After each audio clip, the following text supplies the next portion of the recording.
حضرات، تو میں عرض کر رہا تھا کہ جب اللہ پاک نے آیت تطہیر نازل فرمائی تو اس کے بعد سرکار نے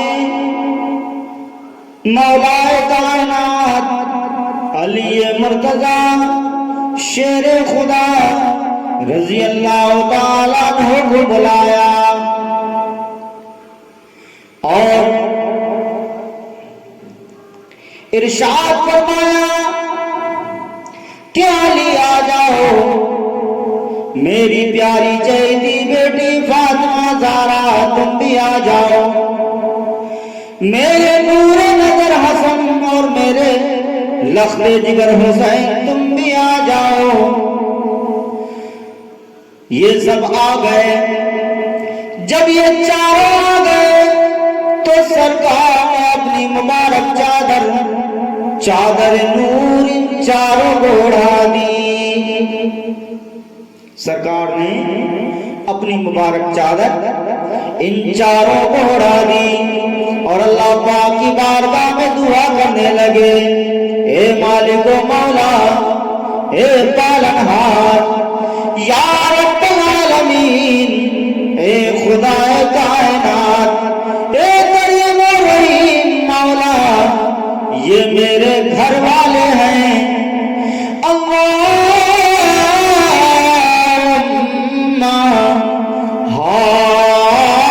ہؤلاء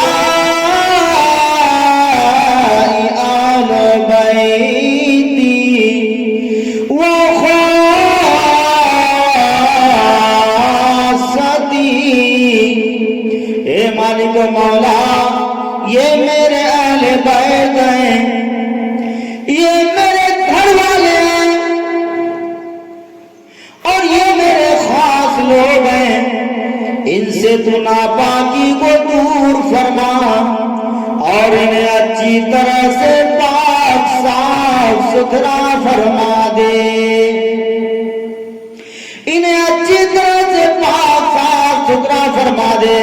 حضرات، آپ سے میں ایک بات پوچھتا ہوں، آپ یہ بتائیے کہ ناپاکی کو کب دور کیا جاتا ہے؟ جب ناپاکی بدن پہ لگی ہو، جب ناپاکی کپڑے پہ لگی ہو، تب ناپاکی کو دور کیا جاتا ہے، اور اگر ناپاکی لگی ہی نہ ہو تو پاک کیا جائے گا؟ کیا پاک کیا جائے گا؟ اگر بدن پہ ناپاکی لگی ہو تو بدن کو پاک کیا جائے گا، اگر کپڑے پہ ناپاکی لگی ہو تو کپڑے کو پاک کیا جائے گا، اور جو ناپاکی لگی ہے اس کو دور کیا جائے گا۔ مگر یاد ہو، یہ چاروں افراد پہلے ہی سے پاک ہیں۔ اللہ پاک نے ان چاروں کو اور نبی کے گھر والوں کو پہلے سے ہی پاک فرما رکھا تھا، تو پھر ناپاکی دور کرنے کا مطلب کیا ہے؟ مطلب یہ ہے کہ یہ لوگ تو پہلے ہی سے پاک تھے، مگر اللہ پاک نے اس آیت کریمہ کے ذریعے سے ان کی ناپاکی دور کرنے کے بعد، اس آیت کریمہ کے ذریعے سے اللہ پاک نے اس پاکی کا اظہار فرمایا ہے، اس پاکی کا اعلان فرمایا جو اللہ پاک نے پہلے سے ہی پاکی کر رکھی تھی ان لوگوں کی۔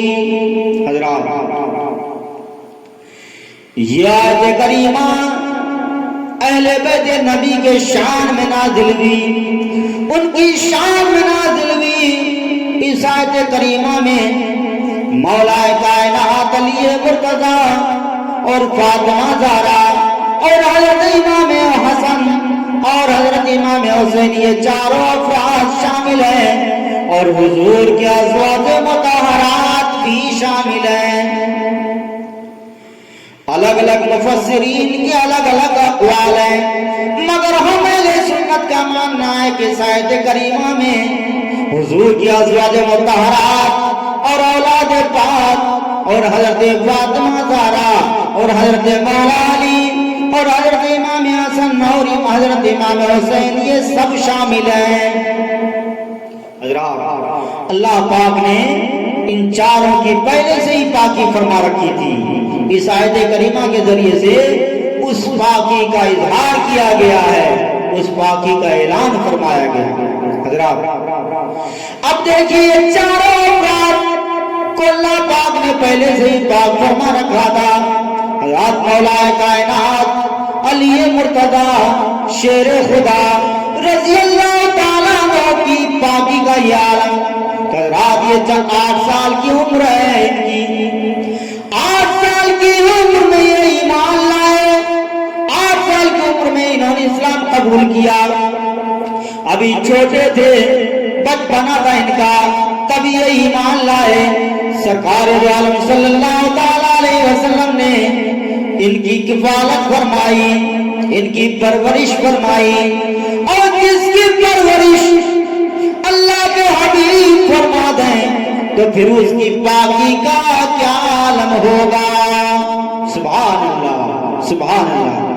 حضرات حضرت فاطمہ زہرا طیبہ طاہرہ رضی اللہ تعالیٰ عنہا کی پاکی کا یہ عالم کہ جیسے جوان لڑکیوں کو، عورتوں کو ہر مہینے ان کو ناپاکی کے ایام آتے ہیں، حیض آتا ہے، ان کو ناپاکی کے ایام گزارنے پڑتے ہیں، حضرت فاطمہ زہرا ان ایام سے بھی پاک تھی۔ حضرت فاطمہ زہرا کو وہ ایام نہیں آتے تھے، وہ ایک دن بھی ناپاک نہیں رہتی تھی۔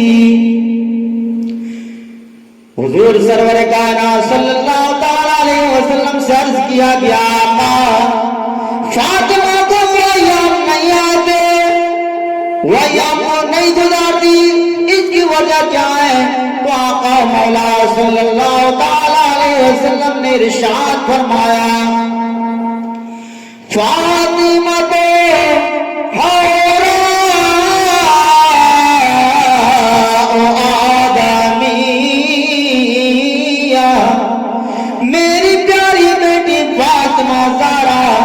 یہ انسانی حور ہے، اور جیسے حوروں کو ایام نہیں آتے ویسے ہی فاطمہ کو ایام نہیں آتے۔ سبحان اللہ۔ حضرات حضرت حسنین کریمین، حضرت امام حسن اور حضرت امام حسین کی پاکی کا یہ عالم کہ اب یہ دونوں شہزادے چھوٹے چھوٹے ہیں، سرکار کی گود میں کھیلتے تھے، کبھی اس جانوں پہ تشریف فرما ہوتے تھے، کبھی اس جانوں پہ بیٹھ جاتے تھے، کبھی دوش مبارک پر سوار ہو جاتے تھے۔ سرکار دو عالم صلی اللہ تعالیٰ علیہ وسلم ان دونوں شہزادوں کو اپنے کاندھوں پہ سوار کر لیتے تھے اور ٹہلاتے رہتے تھے، گھماتے رہتے تھے۔ اور کبھی ایسا بھی ہو جاتا تھا کہ سرکار نماز پڑھ رہے ہوتے تھے تو یہ شہزادے نماز کی حالت میں بھی کاندھوں پہ سوار ہو جاتے تھے۔ بارہ ایسا ہوا، بہت مرتبہ ایسا ہوا، ایک مرتبہ ایسا ہوا کہ سرکار نماز پڑھا رہے ہیں، امامت فرما رہے ہیں، اور سرکار جب سجدے میں گئے، سجدے میں تشریف لے گئے تو حضرت امام حسین کاندھے پہ آ کے سوار ہو گئے۔ سرکار سجدے کی حالت میں اور یہ شہزادے حضرت امام حسین کاندھے پہ سوار ہو گئے۔ اب سرکار پڑھ رہے ہیں سبحان ربی الاعلی، سبحان ربی الاعلی، سبحان ربی الاعلی۔ عام طور پر کم سے کم 3 مرتبہ سبحان ربی الاعلی پڑھنے کا حکم ہے، اور اس سے بھی زیادہ پڑھو تو 5 مرتبہ پڑھو، 7 مرتبہ پڑھو، 9 مرتبہ پڑھو، 11 مرتبہ پڑھو، جتنا چاہو پڑھ لو۔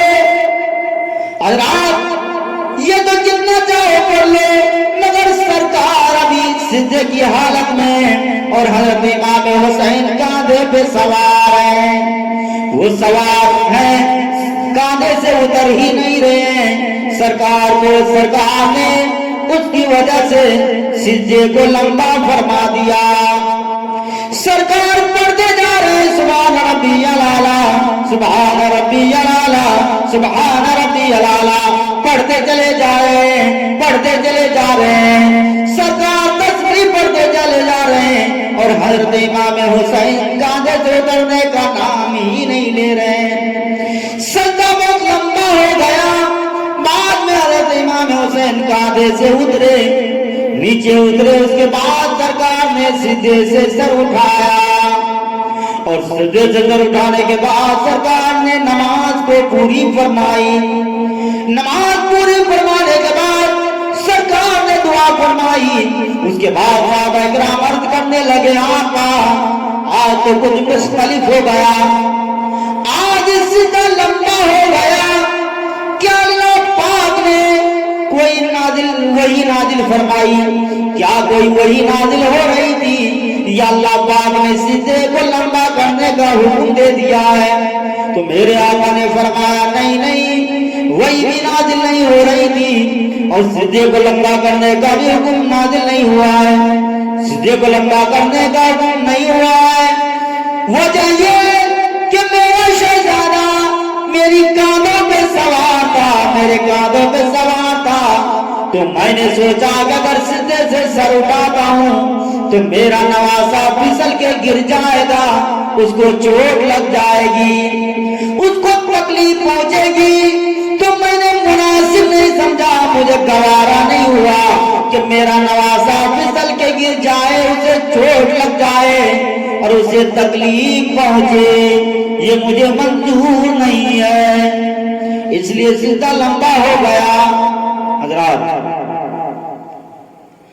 نماز تمام فرائض میں اہم الفرائض ہے، اور اس میں بھی اہم چیز سجدہ ہے۔ جب آدمی سجدہ کرتا ہے تو اللہ کی بارگاہ میں وہ موجود ہوتا ہے۔ جب وہاں پر بھی حضرت سرکار نے امام حسین کی وجہ سے سجدے کو طول دے دیا، لمبا کر دیا، تو آپ بتائیے جن کی وجہ سے سجدے کو لمبا کر دیا کہ تکلیف نہ پہنچے ان کو، اور اسی شہزادے کو 3 دن تک بھوکا پیاسا رکھ کے کربلا میں شہید کیا گیا ہوگا، تیروں تبر سے، تلواروں نیزہ سے، بھالا سے چھلنی کیا گیا ہوگا، تو سرکار کو کس قدر تکلیف پہنچی ہوگی، کتنی تکلیف پہنچی ہوگی۔ حضرات، وہ یزیدی تھے جنہوں نے امام حسین کو شہید کیا، اور اہل بیت کرام اور ہم تمام اہل سنت کو تکلیف پہنچائی۔ آج بھی یزیدی کچھ لوگ ہیں۔ رات میں آپ سے پوچھتا ہوں، ایک بات پوچھتا ہوں، امام حسین اچھے ہیں یا یزید اچھا ہے؟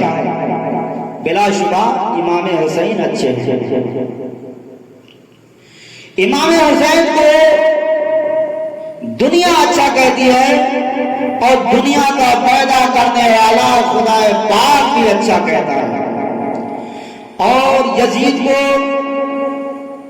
ہندو برا کہتے ہیں، عیسائی برا کہتے ہیں، یہودی برا کہتے ہیں، مجوسی برا کہتے ہیں، دنیا کا ہر شخص برا کہتا ہے یزید کو، لیکن یہ وہابی لوگ، دیوبندی لوگ، تبلیغی لوگ یہ یزید کو اچھا کہتے ہیں۔ کیا کہتے ہیں؟ کہ وہ امیر المومنین تھے، وہ خلیفۃ المسلمین تھے، یزید امیر المومنین ہے، یزید خلیفۃ المسلمین ہے، یزید امام برحق ہے، یزید متقی و پرہیزگار تھے، دیندار تھے۔